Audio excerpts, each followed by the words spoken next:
खुद को श्री कृष्ण का वंशज बताने वाले अखिलेश यादव को शायद यह बयान देते हुए एक पल भी ये याद नहीं आया कि यह बयान कितने सनातनियों को ठेस पहुंचाएगा।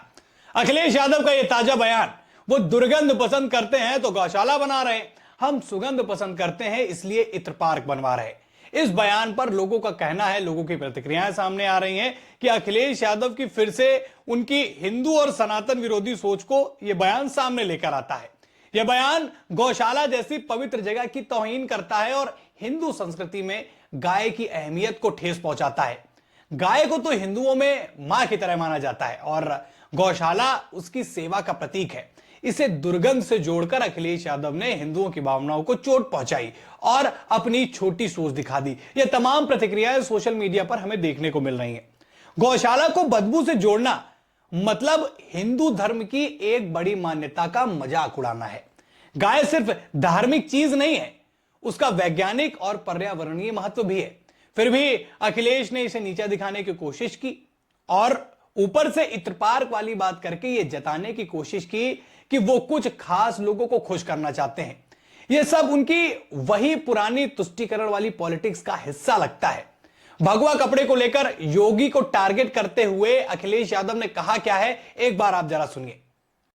ये भारतीय जनता पार्टी ने जो संस्कृति शुरू की है कि पुरानी बातों को कहें, पुरानी बातों से कहीं ना कहीं अपने हिसाब से इतिहास को पढ़ें, इतिहास को बताएं।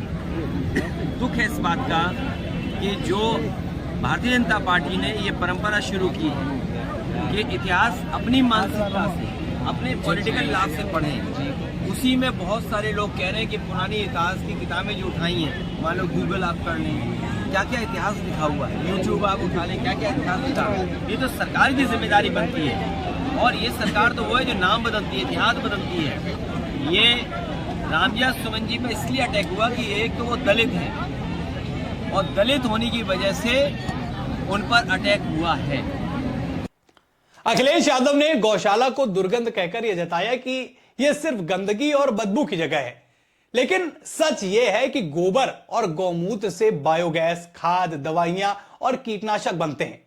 यह सब न सिर्फ पर्यावरण को फायदा पहुंचाते हैं बल्कि किसानों और ग्रामीण अर्थव्यवस्था को भी मजबूत करते हैं। उनका यह बयान न सिर्फ हिंदू आस्था का मजाक उड़ाता है बल्कि वैज्ञानिक तथ्यों को भी दरकिनार करता है। गौशाला को बदबू से जोड़ना उनकी अज्ञानता जानबूझकर की गई टिप्पणी को दिखाता है, ऐसा सोशल मीडिया पर प्रतिक्रिया दिखी, वो बात मैं आपको बता रहा हूं। साथ ही यह भी कहा गया कि जो सनातन संस्कृति और इसके वैज्ञानिक आधार को कमजोर करने की कोशिश कर रहा है, यह बयान उसी की तरफ इशारा करता हुआ नजर आता है। अब मैं आपको बताता हूं कि जिस चीज को ये दुर्गंध कह रहे हैं, जिस चीज का ये मजाक बना रहे हैं, चेहरे पर बड़ी सी मुस्कान लेकर ये बता रहे हैं कि हम तो इत्र पार्क बनाते हैं, उसके फायदे क्या हैं। मैं सबसे पहले आपको यह दिखाना चाहूंगा कि गाय के गोबर का वैज्ञानिक उपयोग क्या है। आप अगर इस तरीके से मजाक उड़ाते हैं तो कम से कम विज्ञान का तो सम्मान कीजिए। अब देखिए वैज्ञानिक रूप से क्या होता है कि इसका इस्तेमाल जो है वो जैविक खाद, यानी कि इसमें होता क्या क्या है, नाइट्रोजन, फास्फोरस, पोटेशियम, ऐसे पोषक तत्व होते हैं जो मिट्टी की उर्वरता को बढ़ाते हैं। साथ ही साथ इसका दूसरा इस्तेमाल किस लिए किया जाता है, वो किया जाता है बायोगैस प्रोडक्शन में।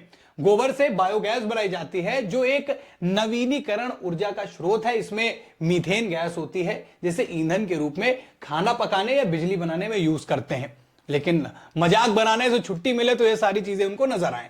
प्राकृतिक कीटनाशक, गोबर को पानी में मिलाकर जीवामृत बनाया जाता है जो फसलों को कीटों से बचाता है। यह रासायनिक कीटनाशकों का सस्ता और सुरक्षित विकल्प है जिसको किसान इस्तेमाल में लेकर आते हैं। लेकिन मजाक बनाना सबसे उनकी प्राथमिकता है। उसके बाद क्या क्या और इसका इस्तेमाल होता है, गोबर को मिट्टी के साथ मिलाकर ईंट और प्लास्टर बनाया जाता है। यह घरों को ठंडा रखता है और पर्यावरण के अनुकूल होता है। यह तो बात हो गई गाय के गोबर की। अब जिस चीज से इनको दुर्गंध आती है, जिस चीज से इनको समस्या हो रही है, इत्र पार्क का उससे उदाहरण दे रहे हैं, उसका एक और बड़ा उपयोग देखिए और उसका बड़ा फायदा देखिए, उसका इस्तेमाल हमारी जिंदगी में कैसे होता है वो भी देखिए। देखिए सबसे पहले गौमूत्र की बात करें। आपको भी पता है कि भले ही डॉक्टर ना सजेस्ट करे, शुरुआत में जब तक आप डॉक्टर से कंसल्ट ना करें, लेकिन उससे पहले भी आपको कई बीमारियों के लिए ये चीज बोली जाती है कि आप गौमूत्र पीजिए, इसका फायदा आपको मिलेगा। कई लोग उसको शुगर में भी इस्तेमाल करते हैं, कई लोग उसको अपने पाचन के लिए भी इस्तेमाल करते हैं, तरह तरह की चीजें। लेकिन क्या है, क्रमबद्ध तरीके से समझिए। आयुर्वेदिक औषधि है ये, इसको गौमूत्र आयुर्वेद में कई बीमारियों के इलाज के लिए यूज होता है। इसमें एंटी बैक्टीरियल और एंटी फंगल गुण होते हैं। रिसर्च में यह भी पाया गया है कि ये कैंसर, डायबिटीज और त्वचा रोगों में फायदा दे सकता है। लेकिन जिनको बदबू आती है, जिनको यह भी नहीं पता कि इसका इस्तेमाल करके दवाइयां बनाई जाती हैं, कहीं ना कहीं दूसरे तरीके से उसका सेवन भी कर रहे हैं, लेकिन बदबू आती है। अगली बात पे आते हैं, प्राकृतिक उर्वरक और कीटनाशक। गौमूत्र को पानी में मिलाकर फसलों पर छिड़का जाता है। यह पौधों को पोषण देता है और कीड़े मकोड़ों को भगाता है। इसमें यूरिया और मिनरल्स होते हैं जो मिट्टी के लिए अच्छे हैं। वही मिट्टी जिसका इस्तेमाल किसान करते हैं, जिसमें फसल उगती है, उसी को हमारे पेट भरने के लिए इस्तेमाल किया जाता है। लेकिन फिर मैं वही बात रिपीट कर रहा हूं कि इससे इन चीज को उनको बदबू आती है और अपनी सोच को बड़ा ऊंचा स्टैंडर्ड दिखाने का वो प्रयास कर रहे हैं। दूसरा, एंटीऑक्सीडेंट गुण। वैज्ञानिक अध्ययनों में गौमूत्र में एंटीऑक्सीडेंट पाए गए हैं जो शरीर में फ्री रेडिकल्स को कम करते हैं और इम्यूनिटी को बढ़ाते हैं।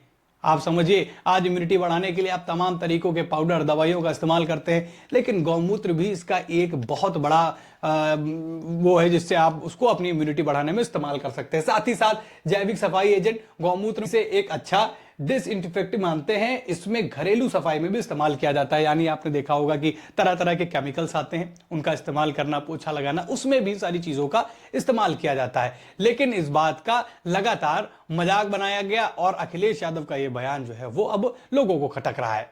अगर अखिलेश सचमुच सुगंध की बात करते हैं तो उन्हें यह समझना चाहिए कि गोबर से बनी बायोगैस और गौमूत्र से बने प्रोडक्ट भी साफ सुथरे और उपयोगी हैं। उनका इत्र पार्क बनाना एक पॉलिटिकल स्टंट हो सकता है, लेकिन गौशाला को नीचा दिखाना न सिर्फ गलत है बल्कि कई लोग इसे हिंदू विरोधी भी कह रहे हैं। इस बयान को लेकर और भी प्रतिक्रियाएं आई। लोगों ने कहा कि यह संकीर्ण सोच को दर्शाता है, ये न सिर्फ आस्था को समझते हैं बल्कि साइंस को भी नहीं समझ रहे हैं। और फिर से उनकी हिंदू और सनातन विरोधी सोच को सामने लेकर यह बयान आता है। ऐसे लोग कह रहे हैं यह बयान गौशाला जैसे पवित्र जगह की तौहीन करता है और हिंदू संस्कृति में गाय की अहमियत को ठेस पहुंचाता है। गाय तो हिंदुओं में मां मानी जाती है, जैसा मैंने आपको बताया। श्री कृष्ण, गाय से उनको अलग किया ही नहीं जा सकता। कैसे उनका प्रेम, श्री कृष्ण का प्रेम जो है वो गाय के लिए दिखता था। स्वयं वो गौशालाएं रखते थे। लेकिन आज देखिए, उन्हीं के वंशज जो अपने आप को वंशज कहते हैं कि हम यदुवंशी हैं, हम यादव हैं, और अपना उसके बाद उस पर कह रहे हैं कि इससे भैया तो दुर्गंध आती है, इससे तो बदबू आती है। गौशाला को बदबू से जोड़ना मतलब हिंदू धर्म की एक बड़ी मान्यता का मजाक उड़ाना है। गाय सिर्फ धार्मिक चीज नहीं है, उसका वैज्ञानिक और पर्यावरणीय महत्व भी मैंने आपको पहले भी बताया, सारी चीजें मैंने आपको बताई। लेकिन अखिलेश यादव लगातार इस तरीके के बयान देते हुए पाए गए। कई बार उनकी इस तरीके की चीजें पाई गई जिसमें लोगों ने इस तरफ भी इशारा किया कि भैया ये तो हिंदू विरोधी बयान है। एक आपको याद होगा एक बयान अखिलेश यादव का जिसमें यह भी दिखा था कि अखिलेश यादव ये कहते हुए नजर आए थे कि मैं तो भगवान को नहीं मानता, पूजा पाठ पर विश्वास नहीं करता, इस तरीके की बयान। खैर वो बहुत पुरानी बात है, लेकिन इस तरीके की बयान खासतौर पर मीडिया के सामने देना और खुद एक यादव होने के बाद इस तरीके की बात कहना वाकई निंदनीय। और इस बात को लेकर सोशल मीडिया पर अखिलेश यादव की बड़ी आलोचना भी हो रही है। खैर अपने कामों को दिखाने के और तरीके हो सकते हैं, लेकिन अपने कामों को बढ़ाने के लिए आप किसी को नीचा दिखाएंगे, खासतौर पर किसी की आस्था को ठेस पहुंचाएंगे, तो शायद ये चीज तो बर्दाश्त से परे है। लेकिन अखिलेश यादव ने यह बयान दिया है और इस बयान के बाद अखिलेश यादव लगातार सोशल मीडिया पर टारगेट हो रहे हैं। का ये बयान उनको पॉलिटिकली कैसे नुकसान करेगा? जैसे मैंने बताया, गाय को हिंदू धर्म में माता माना जाता है और गौशाला उसकी सेवा का प्रतीक है। इसे दुर्गंध से जोड़ना वाकई जो है हिंदू की भावनाओं को ठेस पहुंचा सकता है। अब इसको लेकर कैसे वो टारगेट हो सकते हैं? देखिए, उत्तर प्रदेश में जहां बीजेपी ने गाय संरक्षण को बड़ा मुद्दा बनाया है, यह बयान अखिलेश को सनातन विरोधी रूप में पेश करने का मौका मिल जाएगा बीजेपी को। बीजेपी पहले से ही इस बयान को हिंदू विरोधी करार दे रही है। संबित पात्रा और केशव प्रसाद मौर्य ने इस सनातन संस्कृति का इसे अपमान बताया है और साथ ही साथ इससे नुकसान होगा हिंदू मतदाता, खासकर ग्रामीण इलाकों में जो गाय को सम्मान देते हैं वो सपा से दूर हो सकते हैं। देखिए, 2024 के लोकसभा चुनाव में सपा को 37.2% वोट मिले थे, लेकिन इस तरह के बयान उनकी हिंदू वोट बैंक में सेंध लगा सकते हैं और बीजेपी इस बयान को बुनाकर अखिलेश को तुष्टीकरण वाला नेता साबित करने की कोशिश करेगी। साथ ही साथ हो सकता है उनका यह भी दावा हो कि अखिलेश यादव ने गौशाला का अपमान कर हिंदुओं को नाराज किया और इत्र पार को बढ़ावा देकर एक खास समुदाय को खुश करने की कोशिश की। यह नैरेटिव यूपी के ध्रुवीकृत माहौल को प्रभावित कर सकता है, उसमें एक चीज प्रभावित कर सकती है। यह बयान अखिलेश को राजनीतिक रूप से कमजोर कर सकता है और खासकर हिंदू और ग्रामीण वोटरों के बीच 2027 के विधानसभा चुनाव में बीजेपी से अपना बड़ा हथियार बना सकती है, जिससे सपा को सीटों और वोट प्रतिशत दोनों में नुकसान हो सकता है। उनकी तुष्टीकरण वाली छवि और मजबूत हो जाएगी और अगर वे इसे ठीक नहीं करते हैं तो विपक्षी एकता पर भी असर पड़ सकता है, क्योंकि ऐसा नहीं कि पार्टी की विचारधारा जो है वो किसी धर्म की विचारधारा को बदल दे। यह बयान अखिलेश को, देखिए मैं पहले बता रहा हूं, कहीं ना कहीं 2027 के विधानसभा चुनाव में बहुत बड़ा फर्क देखने को मिलेगा इससे। और अभी साथ ही साथ उनके सांसद, राज्यसभा सांसद का जो बयान आया, तो ये दो बयान अगर एक दूसरे से मिलते हैं तो कहीं ना कहीं बीजेपी को पॉइंट मिलेगा और जो उनकी एक छवि बनी हुई है, उनका जो एक इमेज ड्रॉ किया जाता है बीजेपी के द्वारा, सनातन विरोधी है और उसके साथ में मुलायम सिंह यादव वाली बात को भी पुरानी तरीके से जोड़ा जाता है, तो ये सारी चीजें कहीं ना कहीं अखिलेश यादव के लिए मुसीबत बन सकती हैं। लेकिन सवाल अब आपसे है कि क्या इस तरीके के बयानों का